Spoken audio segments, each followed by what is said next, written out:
Discuss po muna natin itong ating satellite image. Siya ngayon, meron tayong northeast monsoon or amihan at easterlies, which is yung mainit at malinsangan na hangin na nanggagaling sa dagat Pasipiko.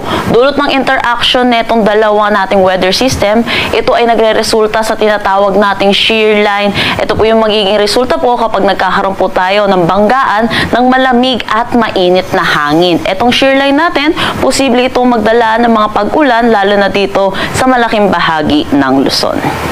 Update tayo dito sa bago nating low pressure area na binabantayan. Kaninang 3 AM, ito yung huling namataan sa layong 1,515 kilometers east ng northeastern Mindanao. Sa ngayon, mababa yung chance neto na maging isang ganap na bagyo within the next 24 hours.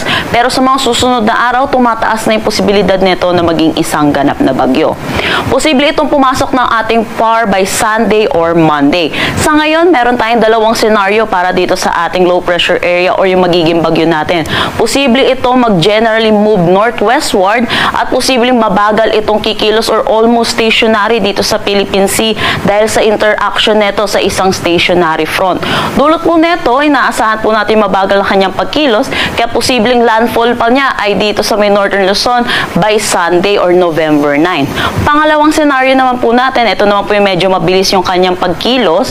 Ito generally mag-move west-northwestward at posible ang kanyang landfall dito sa may Eastern Visayas by November 4. Pero sa ngayon po, malayo pa po itong low pressure area natin, kaya marami pa po ang posibleng magbago dito para sa ating track.